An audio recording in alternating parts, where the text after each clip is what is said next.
Então, eu quero saudar a todos na paz do Senhor Jesus. É uma alegria poder, nessa noite, compartilhar um pouco da palavra de Deus, né? E olhando assim para os irmãos aqui, hoje eu posso entender porque o pastor Daniel às vezes chega aqui assim, mas que coisa mais linda que está essa igreja tão cheia. Porque fica bonito, né, pastor? Fica bonito mesmo, né? A igreja toda cheia fica algo maravilhoso, né? Obrigado, irmão. Mas eu quero meditar com os irmãos nessa noite no Evangelho de João. O pastor vai pregar nas cartas de João, então vamos falar no Evangelho de João, né? Evangelho de João, capítulo 6. Então vamos repartir o pão. Essa semana eu estava no Lafaró, e uma irmã ia dividir uma parte lá, ela queria testemunhar, ela disse, reparte o pão com a gente, né? Reparte o pão com a gente. E hoje é o dia de repartir o pão também. Evangelho de João, capítulo 6. Nós vamos ler do versículo 60 até o versículo 69. Todos encontraram? Amém. Então, antes eu quero fazer uma oração, irmãos. Os irmãos podem permanecer sentados, tá?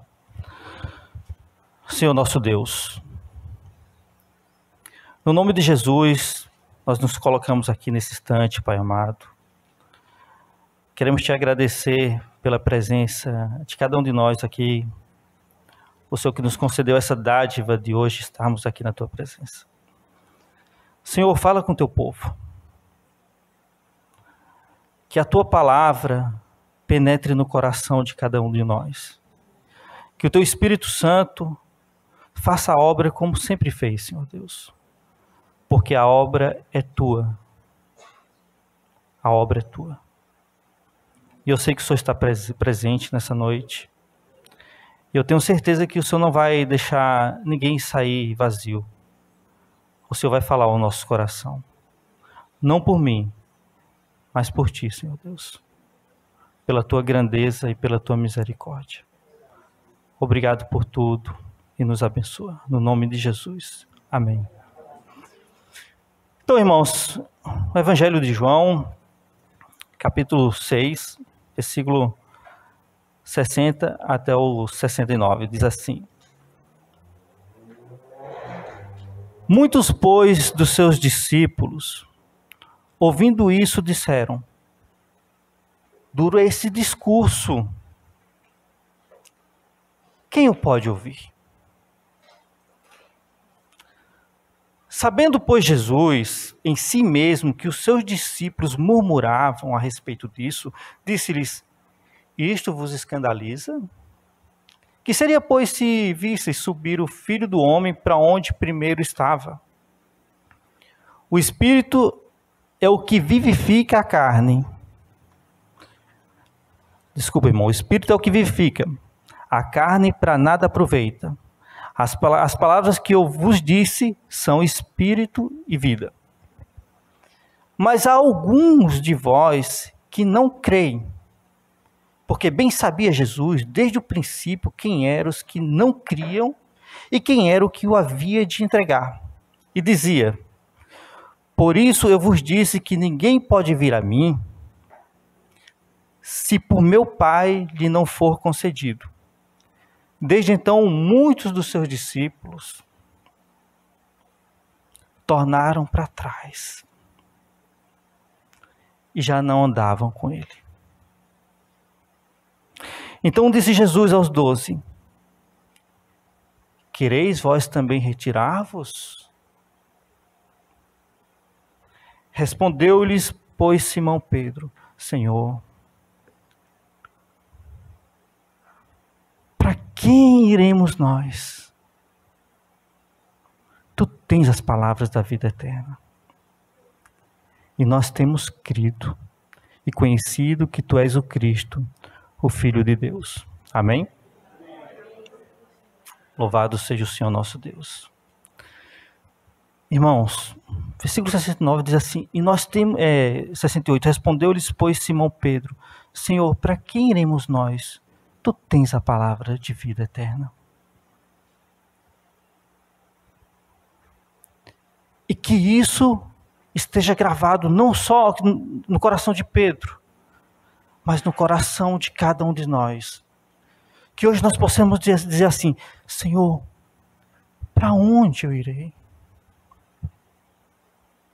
Para onde eu vou, Senhor? Porque só Tu tens as palavras de vida eterna. E nós sabemos que Tu és o Cristo, nós cremos nisso. Só Tu tens as palavras de vida eterna. Para onde eu vou essa noite?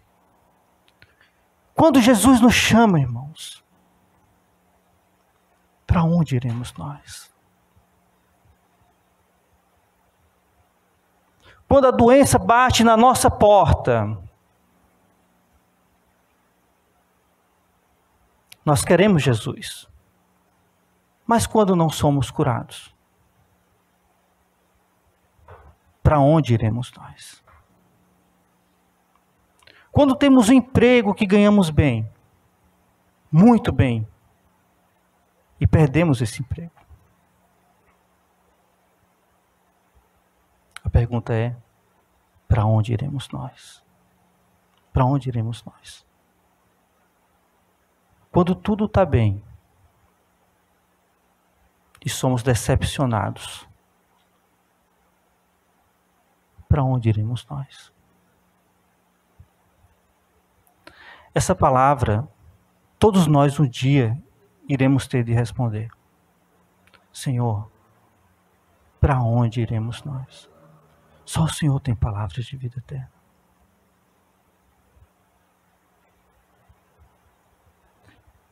Que o nosso coração hoje, irmãos, tenha essa certeza de dizer para onde iremos. Porque só o Senhor tem palavra de vida eterna. Eu jamais vou te abandonar. Eu jamais te deixarei.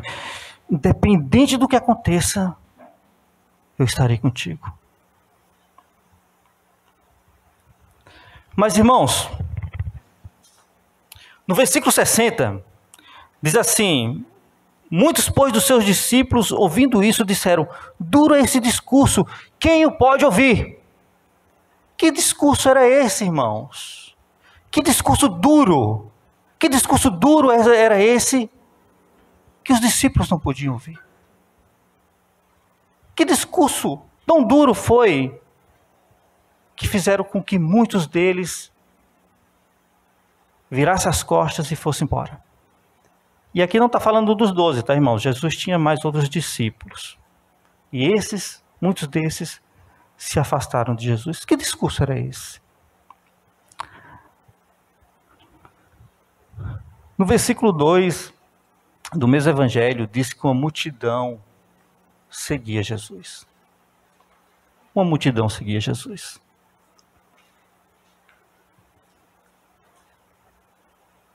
Seguia Jesus por causa dos sinais.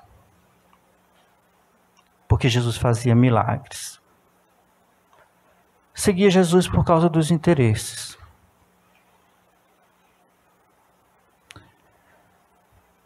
E a gente, como ser humano, nós até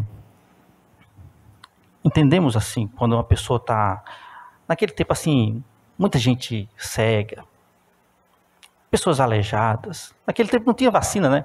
Não tinha vacina. Então, o pessoal ficava aleijado, né? Sem saber o que fazer na vida, outros cegos, câncer, tantos problemas. Mas essa multidão seguia Jesus porque elas queriam serem curadas, o desespero do ser humano. O desespero do ser humano. A gente entende o que é um ser humano desesperado. Uma vez, já faz muitos anos, conheci uma pessoa que estava com câncer, faz muitos anos isso. E ela, no desespero, ela recebia oração de pastores, de padres, e até de centro espírita. O desespero. E essas pessoas seguiam a Jesus, muitos deles, por causa do desespero. querendo que Jesus fizesse algo em sua vida. Mas nós que seguimos a Jesus, vai muito além disso, irmãos. Nós seguimos a Jesus não é por causa do desespero. Nós seguimos a Jesus porque cremos que Ele é o Filho de Deus, é o nosso Salvador. Amém? No versículo 12, a gente encontra ali, olha só, eu vou ler aqui só uma partezinha ali. E quando, diz assim que essa multidão, né, ela seguia Jesus, né? Jesus fez muitos milagres, e eles queriam encontrar Jesus.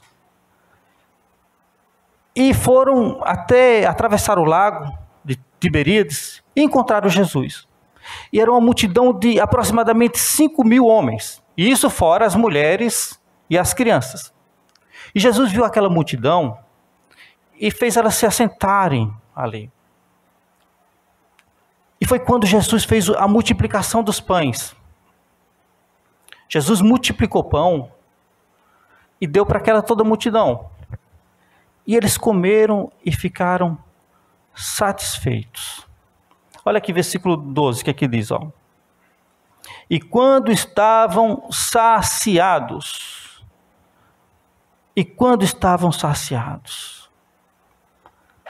aquela multidão seguia Jesus porque queriam ser curadas, e agora Jesus faz um milagre maravilhoso. Jesus mata a fome deles. Jesus mata a fome deles. E eles ficam saciados. E ficam mais apaixonados, entre aspas, por Jesus. Porque Jesus agora não apenas cura, mas Ele também dá o pão. E nós, irmãos, desde pequenininho, nós já nascemos, nós temos 3 coisas na nossa vida que a gente sempre procura. A gente procura primeiro satisfazer a nossa barriga. É assim, né? A Rebeca de noite fala assim, mamãe, mamar. É o que ela diz. A primeira coisa, acorda de manhã, mamãe, mamar. É as palavrinhas que ela diz. A gente primeiramente quer saciar a nossa fome. Segundo, nós queremos ter segurança. E terceiro, o lazer. Então, o ser humano natural, ele sempre procura isso. Lazer, encher a barriga, estar em segurança. E essa multidão, ela estava sentindo isso. Estava sendo curada. Estava tendo segurança. E estava folgando. Há algum problema nisso? Pergunto, será que há algum problema a gente querer estar com a barriga cheia? Estar satisfeito? Algum problema nisso? Algum problema de querer ter segurança? Algum problema de querer fazer um passeio? Não, não há nenhum. O problema é quando nós colocamos isso acima do nosso Deus. Esse é o grande problema. Quando a gente se torna egoísta, o egoísmo no coração do ser humano. Na realidade, a palavra egoísmo, ela é do grego. Ego quer dizer eu. Ismo, doutrina. A doutrina do eu. Quando a doutrina do eu, ela está acima dos interesses do padrão de Deus. A doutrina do eu nada mais é, irmãos, do que idolatria a mim mesmo. Amém? Os irmãos estão entendendo? A doutrina do eu, o egoísmo, na realidade, é a idolatria de mim mesmo. Quando eu me coloco acima dos interesses de Deus. Isso é a idolatria de mim mesmo. Tem a palavra de Deus, mas eu prefiro satisfazer a mim mesmo. do que ouvir a repreensão da palavra de Deus, do que ouvir o que Deus quer para a nossa vida. Então a idolatria do próprio eu. A gente vê que um exemplo disso, Esaú. Esaú, ele chegou, viu seu irmão lá com um prato de lentilhas vermelhas, e ele estava com muita fome. Esaú estava com muita fome naquele dia. E ele viu o prato de lentilhas. E ele era o primogênito. Primogênito, falar bem rapidinho, porque talvez nem todos da congregação sabem, né? Mas primogênito é o direito que a pessoa tinha nos tempos antigos, de quando o pai morresse, ele recebia o dobro de herança. Ele era o primogênito, ele tinha o direito maior. Mas a fome que ele sentiu naquela hora, que era algo dado por Deus, a primogenitura, ele troca por um prato de lentilhas. A sua barriga falou mais alto do que o que Deus tinha dado para a sua vida. E esse é o grande problema. É quando nós colocamos nossos interesses acima da vontade de Deus. Esse é o grande problema. Eu lembro de uma frase de uma pessoa conhecida, que dizia assim, ó, tem um bolo aqui, a gente reparte o bolo. Sabe para quem eu dou o primeiro pedaço? Para mim. E o segundo pedaço, você acha que eu dou para quem?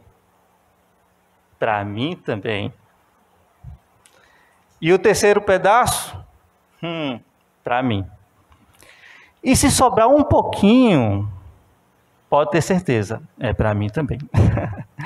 Essa é a palavra mais que mais fala sobre o egoísmo, a doutrina de si mesmo, a idolatria por si mesmo. Pensar em si mesmo, colocar acima das coisas de Deus. A palavra de Deus diz assim, irmãos: tudo que façamos, quer comamos, quer bebamos, ou façamos qualquer outra coisa, ela deve ser feita para a glória de Deus. Essas pessoas estavam aqui, mas vocês não estavam pensando na glória de Deus. Às vezes eu fico pensando, será que eu estou comendo para a glória de Deus? Será que o que eu bebo serve para a glória de Deus? Será que o exagero na comida é para a glória de Deus? Eu fico pensando às vezes comigo assim. Será que eu como e bebo para a glória de Deus? Será que, quando eu me visto, será que é para a glória de Deus? Ou será que eu tenho idolatria por mim mesmo? Preocupado apenas com minha barriga. Preocupado apenas com a minha beleza. Será que essas coisas que fazemos é para a glória de Deus? Ou é para a nossa glória? Irmãos, versículo 25 diz assim: e achando a multidão, né? E achando no outro lado do mar, disseram-lhe: Rabi, quando chegaste aqui? Jesus respondeu e disse-lhe: na verdade vos digo que me buscais não pelos sinais que vistes, mas porque comestes do pão e vos saciastes. E aqui, Jesus não multiplica novamente o pão. Ele não multiplica. Ele multiplicou uma vez, encheu a barriga de todo mundo, todos saíram satisfeitos, mas agora, quando foram buscar Jesus, ele não multiplicou o pão. Ele podia, mas ele não multiplicou. Sabe, irmãos, quando as nossas expectativas não são atendidas por Deus, para onde iremos nós? A mesma pergunta do início. Quando nossas expectativas não são atendidas, para onde iremos nós? Hoje vemos que fazem eventos aí, enche a igreja, né? Enche. Mas será que todos permanecem? Para onde iremos nós? Quando nossas expectativas, elas não são respondidas por Deus.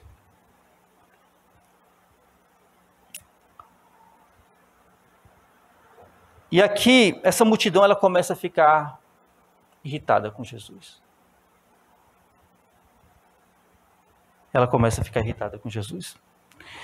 E diz assim: Senhor, se tu realmente... Jesus não faz o milagre, né? Ele não faz aquele milagre. E fala assim: vocês procuram a mim por causa do pão que perece.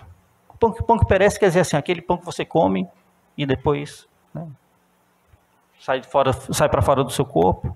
É um pão que serve só para sustentar. Mas eu sou o pão da vida. Ele fala assim: eu sou o pão da vida. O pão da vida que desceu do céu. Eu sou o pão da vida. Vocês estão comendo o pão, mas esse pão não dá a vida eterna.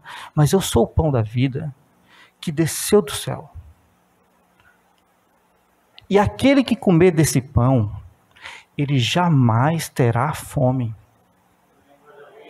Porque a minha carne verdadeiramente ela é comida. Que esse foi o discurso, esse aqui que eu estou falando agora foi o discurso que fizeram com que os discípulos abandonassem Jesus. Porque a minha carne verdadeiramente é comida. Quem comer da minha carne não vai ter fome. Quem beber do meu sangue não terá sede.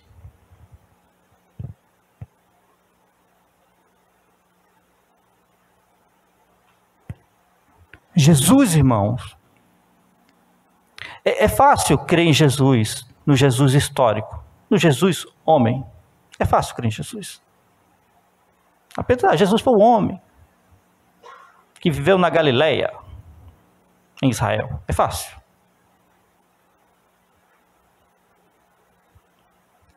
Mas crer que Jesus, ele não nasceu aqui apenas como agente humano, mas que ele desceu do céu. Jesus, ele desceu do céu, irmão. Ele é o próprio Deus. Jesus é o próprio Deus. Ele desceu do céu e se fez carne como homem. Mas Jesus não é da mesma natureza da gente. Jesus é o próprio Deus. Jesus é Deus. A primeira vez que eu vi que Jesus era Deus, eu não sabia, né? Eu não era crente, não sabia. Eu tinha um tio que pregava para mim. E um dia eu comecei a ter interesse pela Bíblia, comecei a ler, né? Aí um dia ele me explicou: não, Jesus não é um homem como qualquer. Jesus é Deus. Eu o quê? Sim, Jesus é Deus. Ele desceu do céu, se fez carne e morreu por nós. Jesus é Deus. Sim, Jesus é Deus. É o próprio... Sim, Jesus é Deus. É o Filho de Deus. E daquele dia em diante, meu coração começou a arder. Mas isso aqui foi escândalo para aqueles discípulos. Aquilo que é cheiro de vida para nós, é cheiro de morte para outros. Em 1 Coríntios, capítulo 2, versículo 14, fala que as coisas espirituais, ela é discernida de maneira espiritual.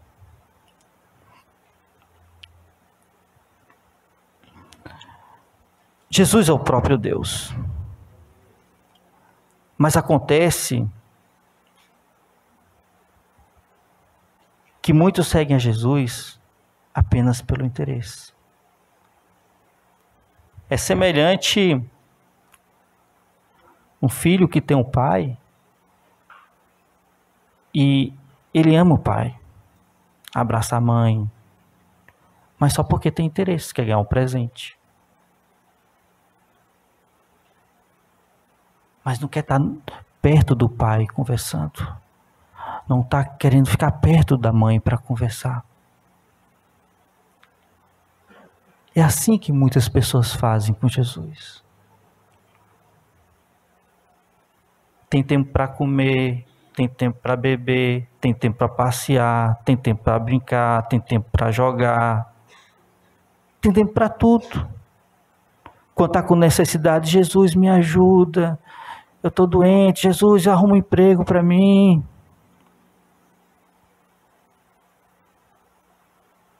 Mas o momento de conversar com o pai,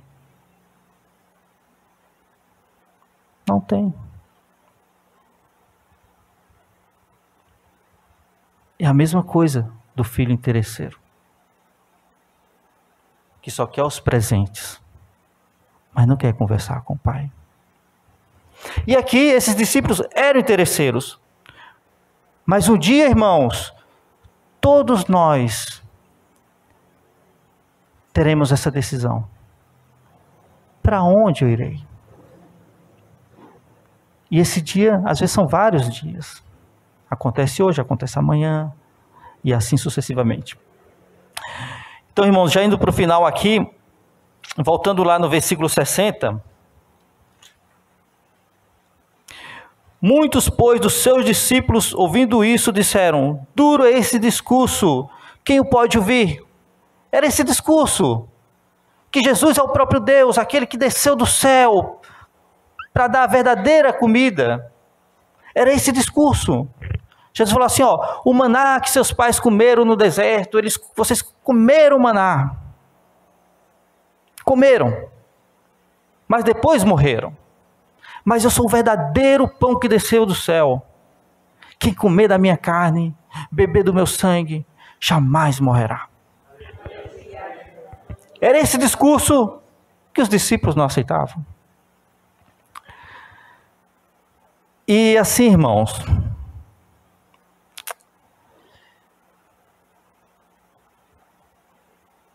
sabe que tem muitas coisas que às vezes a gente não entende, certo? Tem muitas coisas espirituais que a gente não entende. Só com o passar dos anos a gente vai amadurecendo.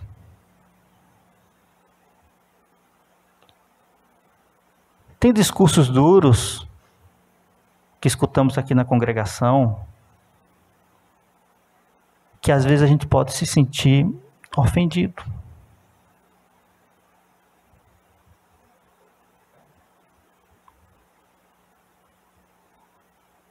O que fazemos quando o discurso é duro?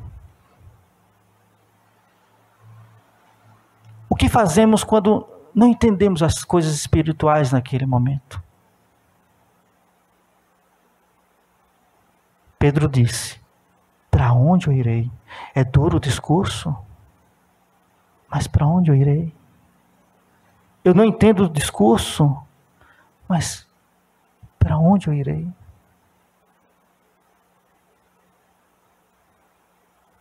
Se algum dia você escutar um discurso duro aqui e você não aceitar no seu coração, você diga assim, para onde eu irei? Jamais vou deixar minha congregação. Para onde eu irei? Para onde eu irei? Se eu não entendo, para onde eu irei? Eu não vou deixar minha congregação. Não vou deixar a família da fé. Para onde eu irei?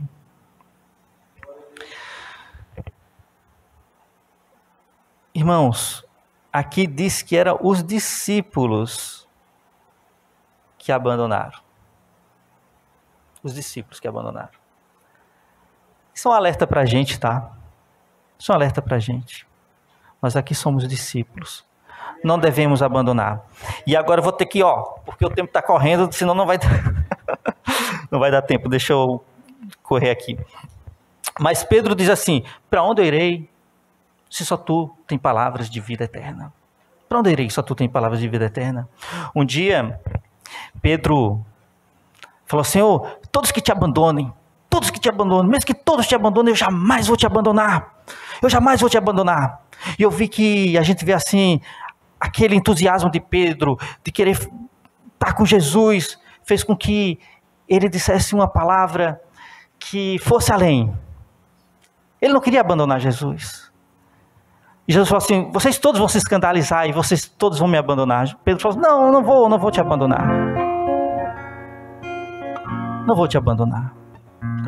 E às vezes na nossa empolgação, irmãos, a gente pode não conhecer o nosso interior e falar além disso. A gente jamais pode abandonar Jesus. Mas sabe como?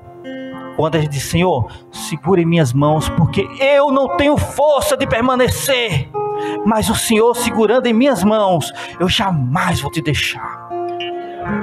E Pedro naquela noite, não sei, acho que no final da tarde, ele negou Jesus. Não porque ele queria, mas a fraqueza. E para encerrar, irmãos, agora eu estou correndo aqui. Para encerrar, naquele dia que Pedro negou Jesus, ele viu Jesus olhando para ele. Jesus olhou nos olhos de Pedro. E Pedro chorou amargamente. Irmãos, eu não sei se hoje algum aqui está passando por alguma dificuldade, algum pecado, alguma doença. E no teu coração, de alguma maneira, pensou em sair da congregação, pensou para ir para longe de Jesus. Eu não sei o que passa na vida de cada um de nós. A realidade de cada um é diferente. Mas hoje Jesus olha nos teus olhos. Hoje Jesus olha nos teus olhos. Para onde iremos? Se só Jesus tem a palavra de vida eterna. E nós cremos nisso. Amém. Vamos colocar de pé, irmãos, para orar.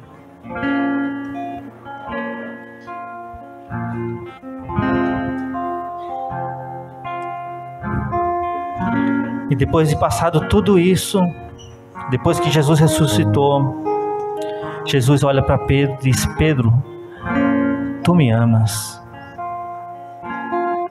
Pedro diz: sim, Senhor, eu te amo. Segunda vez Jesus falou: Pedro, tu me amas? Sim, Senhor, eu te amo. Terceira vez: Pedro, tu me amas?